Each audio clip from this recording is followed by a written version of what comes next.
Then don't forget Jeff Bezos. For example, he started Amazon selling books in his garage. Today it's so big that even a post office get jealous of how fast they deliver. Also, if we talk about our government, they are great at forming committee and taking credit for things. But when it comes to actual work, it's entrepreneurs who do the heavy lifting. Government don't innovate, they just regulate. And if it were left to entrepreneurs, they would still be sending messages by pigeons.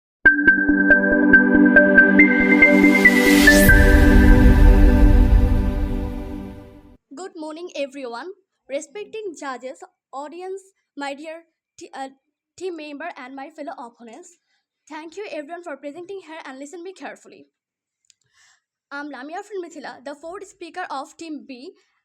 Today we are discussing about an important question: what is the main factor behind our country's development, and some smuggler thinks that the government is the main factor. So let me start with a question: if the government is the main factor behind our country's development, why do many countries with the best leader still struggle? It's because no matter how great chef you are, you can't make biryani without rice, and population is the rice. And also, my opponent might argue that government laid the way, but without people, what are they leading? A game of chess.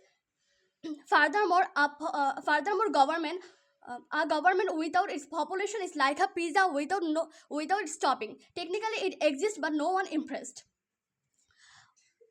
Then my opponent has talked about our sense. So, my dear opponent, our common sense is better than your ones. And they also talk about and also they forgot that iPhone is out of their budget, and they have said that they are the referee, but without players, who will play? and and during disaster, population don't call in 99 online also.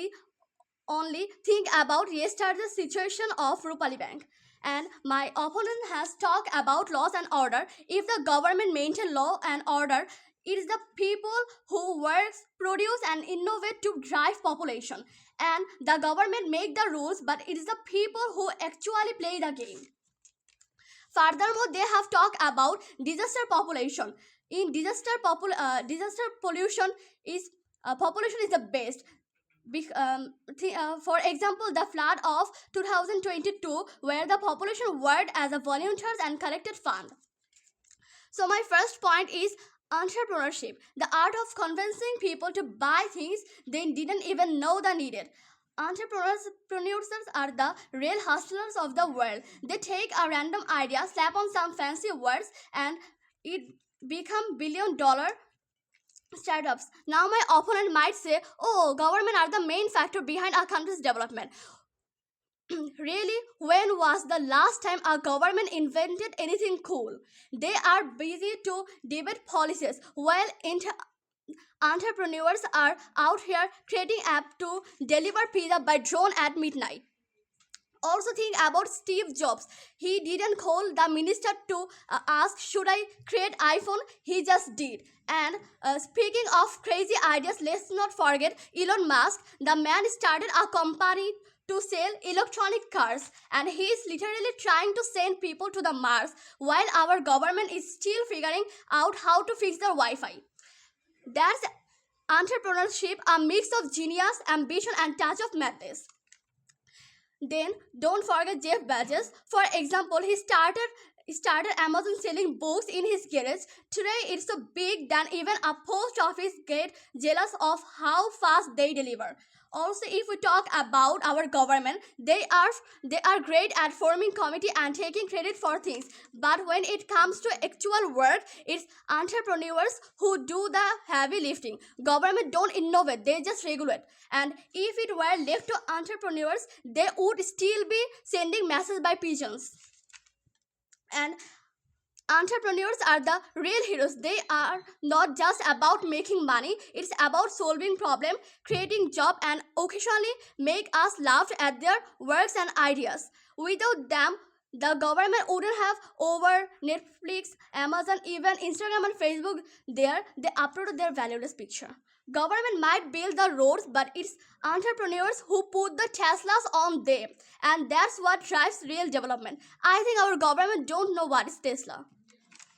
No problem. Tesla is a electronic vehicles in America, and it's also energy. It's also energy company that primarily led by Elon Musk. And also my second point is health and medical growth and how population is the real driver behind it. Now imagine if the world had just a handful of people, what are hospitals doing? Treating a couple of cows, dogs and few squirrels?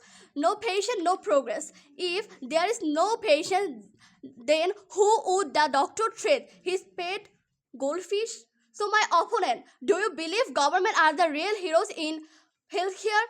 Has the government ever made any or invented any life-saving cure? Government are so busy to arguing over paperwork and hanging out shiny medals.